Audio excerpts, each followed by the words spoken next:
ಹೌದು, ಅವ್ರ ಮೇಲೆ ಆರೋಪಗಳು ಸಾಕಷ್ಟು ಇದ್ದಾವೆ. ಇವ್ರ ಮೇಲೆ ನಿಲ್ವ ಆರೋಪ ಪ್ರಚಾರ ಬೇಡಬೇಡ.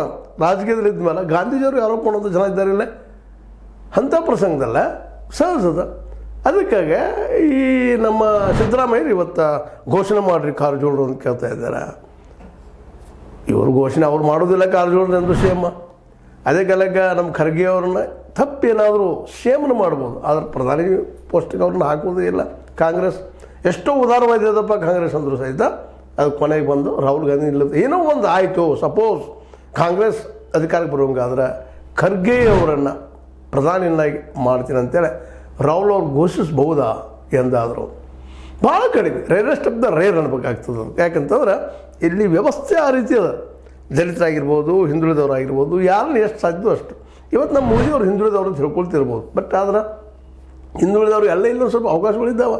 ದಲಿತರು ಅವಕಾಶ ಕೊಟ್ಟಿದ್ದಾರೆ, ಇಲ್ಲ ಅಂತಲ್ಲ. ಇವತ್ತು ನಾವು ಮುರ್ಮೂರ್ನ ರಾಷ್ಟ್ರಪತಿ ಮಾಡಿದ್ರು, ಇವತ್ತು ಬಿ ಜೆ ಪಿಯವರು ತಮ್ಮ ತಾವು ಹೇಳ್ಕೊಳ್ತಾರೆ. ಯಾಕಂದ್ರೆ ಹಿಂದೆ ಕೆ ನಾರಾಯಣ ಅವರು ಇವರು ಮಾಡಲಿಲ್ವಾ? ಕಾಂಗ್ರೆಸ್ಸಿಗರು ಅವರು ದಲಿತರಲ್ರಿ, ದಲಿತರಿಗೂ ಮಾಡಿದ್ದಾರೆ, ಮುಸಲ್ಮಾನರಿಗೂ ಮಾಡಿದ್ದಾರೆ, ಎಲ್ಲರಿಗೂ ಮಾಡಿದ್ದಾರೆ. ಆದ್ರೆ ಕೇಂದ್ರದಲ್ಲಿ ಪ್ರಧಾನಿ ಇಲ್ಲಿವರೆಗೆ ಯಾವ ದಲಿತನೂ ಆಗಿಲ್ಲ. ಕರ್ನಾಟಕದಲ್ಲೇ ಕಾಂಗ್ರೆಸ್ಸಿಂದಾಗಲಿ ಬಿ ಜೆ ಪಿಯಿಂದಾಗಲಿ ಯಾರು ದಲಿತರು ಸಿ ಎಮ್ ಆಗಿಲ್ಲ.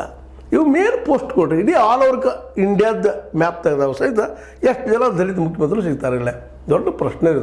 ಕರ್ನಾಟಕದಲ್ಲಿ ಸಾಧ್ಯತೆ ಇಲ್ಲ ಅಂತಲ್ಲ. ಬಿ ರಾಚಯ್ಯನವರು ಇದ್ದಾಗ ನಿಶ್ಚಿತವಾಗಿಯೂ ಬಿ ರಾಚಯ್ಯ ಮುಖ್ಯಮಂತ್ರಿ ಅತ್ಯಂತ ಅರ್ಹ ವ್ಯಕ್ತಿ ಇದ್ದರು.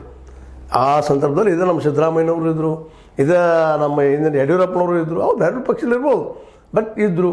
ಅದೇ ಕಾಲಕ್ಕೆ ರಾಮಕೃಷ್ಣ ಹೆಗಡೆ ಅವರು ಇದ್ದರು. ಅವ್ರು ಎಲ್ಲರಿಗಿಂತ ಒಳ್ಳೆ ನಾಯಕರಿದ್ದರು. ಅವರು ಬಿ ನಮ್ಮ ರಾಚಯ್ಯನವರು, ಬಿ ಸಂಕಳಣ್ಣವರು